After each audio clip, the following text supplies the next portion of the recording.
Welcome to the Crystal Self-Healer Podcast. I'm Carissa Weaver. On this podcast, we blend the magic of crystals with the science of psychology to help you break free from chaos, ditch the overwhelm, and master your emotions so you can have more energy, get more done, and feel better every day. Get ready to unlock your intuition and restore your true power as we cover how you can transform your life using crystals and self-awareness. Are you ready to get started? All right, let's go.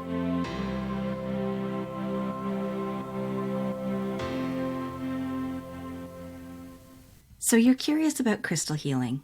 You've heard about crystals having metaphysical and healing properties, and you want to know what crystals to use and how to get started. Well, you're in the right place, my friend. My name is Carissa, and I am the founder of 3 Charm Gems. I'm a crystal healer and life coach for empath and highly sensitive women. My job is to teach women how to use psychology and crystals so they can overcome emotions, their learned behaviors, their subconscious thoughts that derail them, the patterns of behavior and triggers, and all the things that are getting in the way of them living the life that they crave. And one of the questions I get asked most is, what crystal do I need, or what crystal is best for me? In all the years that I have been selling crystals, my favorite answer, which happens to be very cryptic, is yes. So here's the thing. We live in a time where there is unlimited information available to us about everything and anything under the sun. And while this is great and it enables us to learn more and be more proactive in what we're doing, it can also create immense overwhelm. And for the empath and HSP woman, overwhelm can often stop us in doing the things that we want to do. When you go and do a Google search on the internet or in a book and you look for a crystal that is good for anxiety, you're going to end up with a list of 7 to 12, maybe even more crystals. And how do you know which one is the one for you? So I always told my customers and clients that the information provided to them by others was meaningless unless it spoke to them in a meaningful way. I always encouraged my clients to use their own intuition, their own gut reaction, in selecting the crystal that was best for them. And here's the thing. Just like people, crystals are multifaceted. So while I might use one crystal for anxiety, another person may not find the same experience of that crystal in those circumstances the same way I do. This is a phenomena we call qualia. It is the subjective experience of an individual. While I might gravitate toward lepidolite when I'm feeling anxious and overwhelmed, someone else might find smoky quartz is the right crystal for them. So when you are wanting to work with crystals, I highly encourage all of my clients to go for the crystal that they are drawn to. And by that, I mean the crystal that they just keep coming back to. Let me give you an example.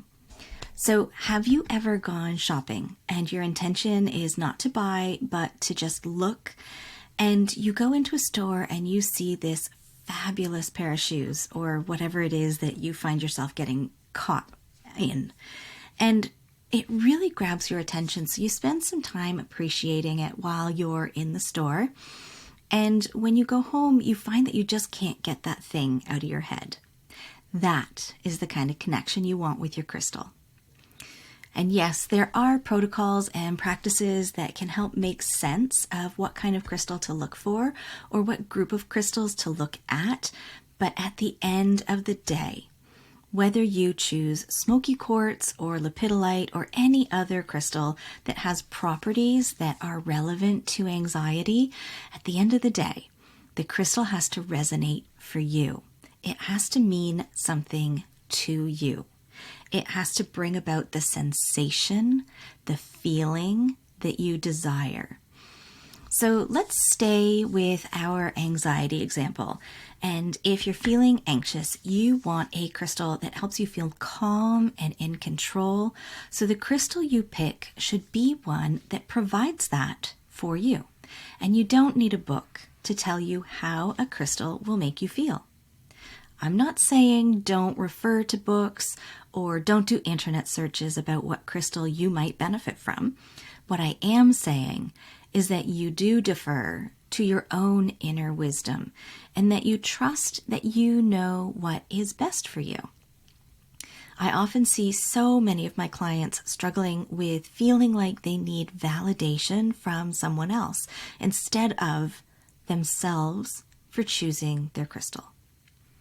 So how do all the fabulous books and the plethora of information you find on the internet, how does that fit into you choosing the best crystal for you? Well, they're resources. They're jumping off points if you find you need a little nudge or you're wanting to reference what someone else recommends. But because of Qualia, the experience and recommendation is theirs and theirs alone, based on their life, their interpretations, their subjective view of the world. As long as you are mindful of that, there's no harm in referring to books or other people's suggestions, but trust that you know best and the right crystal will show up at the right time for the healing work you are meant to do. It's much like the phrase, when the student is ready, the teacher will appear. If you've not heard of it, I swear I came across that in the autobiography of a yogi, but I can't source it, so don't quote me on where the quote came from. Anyway, when you're in a space where you are trusting your intuition, you're mindful of the feelings and sensations you're experiencing and whether they are in alignment with how you want to feel, and able to trust the process, you'll find yourself choosing and working with crystals that will catapult your healing. The final point I want to make is another place where I see people struggling with when choosing the best crystal, and that is the absence of self-reflection. So many people have purchased or been given a crystal, and they're convinced the crystal isn't doing anything. While you don't have to know exactly how a crystal is going to benefit you in your healing journey, if you aren't actively engaging in self-reflection, you won't always be able to see how your life and experiences of your world have changed. So I highly recommend that you find a practice of self-reflection that works for you so you can see and measure the progress you're making on your journey. I am going to share a story from back in the day when I was personally doing the work of using crystals to overcome symptoms of depression and anxiety. When you do a Google search for what crystal is good for anxiety and depression, the top results refer you to work with rose quartz. Rose quartz happens to be a crystal suggested to be good for self-love and compassion. However, my personal experience with rose quartz historically had been a version of physical repulsion. The best way to describe it, and for those of you who watched Once Upon a Time, you'll want to think of when Regina reaches into people's chests and pulls their heart out. Now that is what rose quartz felt like to me, and it left me wondering, how in the world can this crystal that feels so horrible to me be the top recommended crystal for depression and anxiety? Anyway, there came a day when I was at a Geological Society gem show, and from across the room there was this hunk of raw rose quartz, and it caught my eye. And for the entire time we were at this mineralogical show, I could not get that crystal out of my head. I even started feeling and becoming possessive of this crystal that wasn't even mine. So that day was the day I brought home my big chunk of rose quartz. but I was experiencing a little hesitation and reservation about working with it because I still had those pangs of discomfort in my chest. So I did what any reasonable person does with a 3-pound crystal. I placed the crystal off in a closet and continued on with what I was doing at that point in my journey, which was completing my PhD in metaphysics and my coaching certification. And through both of those programs, I was doing a lot of the self-work that I needed to do to be healing many of the issues that were triggers and limitations for me, and were some of the root causes for the symptoms of my depression and anxiety that I had been experiencing. Eventually, when I finished all my coursework, I picked up the rose quartz, which had again just been sitting on a shelf in a closet, and I realized that I no longer experienced the physical repulsion of the crystal. It was in hindsight that I understood how the crystal was working with and for me in that period of time to help me heal and process things that were creating dis-ease in my life.